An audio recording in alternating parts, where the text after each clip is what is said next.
तो हेलो दोस्तों, आज है 48th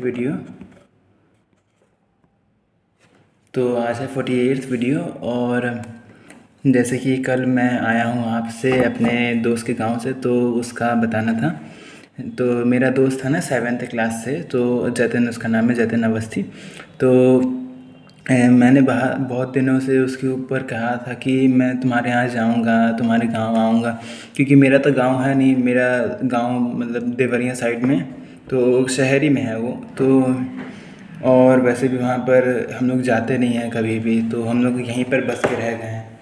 तो इसीलिए मैंने कहा था कि हाँ तुम्हारे यहाँ आऊँगा, पर फिर कभी जा नहीं पाता था। तो पर अब की बार सोचा गया कि चलो मिल लिया जाए, क्योंकि बाद में हो सके मिल ना पाए, क्योंकि वो चला जाए कहीं और लखनऊ साइड, और मैं भी कहीं चला जाऊँ, या फिर क्योंकि एनडीए की तैयारी करने में चला जाएगा अभी। तो इसीलिए तो फिर मैंने सोचा कि लाओ अब की बार चला ही जाए। तो फिर जैसे ही मैंने मम्मी से कहा कि चलना है, तो कह रही हैं कि ठीक है, ठीक मान नहीं रही थी मतलब, क्योंकि कैसा है क्या माहौल है, और हम लोग तो जानते नहीं हैं अभी उतना अच्छे से। तो ये सब था चीज़। तो फिर मैंने कहा कि नहीं नहीं मम्मी, वही जो लड़का है जिसके साथ हम लोग जाते थे नहाने, ये वो पूरा बताया, ठीक है। तो फिर कहेंगी कितने दिन के लिए, तो मैंने कहा एक हफ़्ता मतलब तो फिर बात हो गई थी एक हफ़्ते के लिए, पर फिर हुआ नहीं था। एक हफ़्ता आने रुक नहीं पाए, सारे दिन रुक पाए कुल मिला के देखा जाए तो हुआ सब कुछ, मान लो हो गया सब कुछ।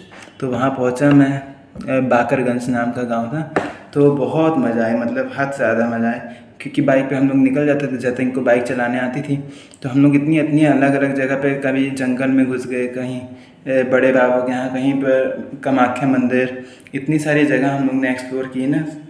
उसने भी इतनी सारी जगह एक्सप्लोर की जो उसने खुद नहीं देखी थी। तो बहुत मज़ा आया। और उसकी दीदी भी बहुत अच्छी थी, शान्या दीदी, और फैमिली उसकी पूरी अच्छी थी। और मुझे 300 रुपये भी मिल गया वहाँ से। और वहाँ की रोटी जो थी, पतली सी पतली बड़ी बड़ी होती थी, घी लगा के, वो बहुत अच्छी होती थी। और दूध भी वहाँ का अच्छा होता था। और वहाँ की छोटी सी गाय थी, वृंदा नाम से, बछिया थी। और वहाँ पर हैंडपम्प से नहाना, और टोटी से नहाना, जो पाइप से नहाना, ये सब सिस्टम होता था। और ऊपर मच्छरदानी लगा के सोना, तारे को देखना, आंधी आती थी तो वहीं सोना। और ब्लोअर होता है ना, जिससे टेंट में हवा भरते हैं, तो उससे वही हम लोग लगा के सोते थे। और वहाँ पर ना बिजली की चोरी होती थी, मतलब कि वहाँ पर डायरेक्टली तार से ही वो लोग बिजली ले लेते थे। तो लगभग 200-300 महीना उन लोग को देना पड़ता है बिजली का खर्चा। पर असलियत में अगर देखा जाए तो इतना सारा बिजली उनका चीज़ चलता है ना, कि 5-10 हज़ार आए महीने भर शायद।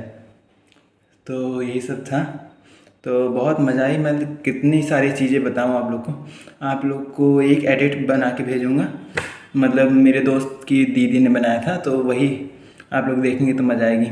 और उसमें अंकल आंटी की एनिवर्सरी भी थी 24th वाली, तो वो भी मनाया गया। और दीदी का बर्थडे भी मनाया गया, भले ही वो 1 महीना बीत चुका था, पर वो आज मनाया, मतलब उस दिन बनाया गया था।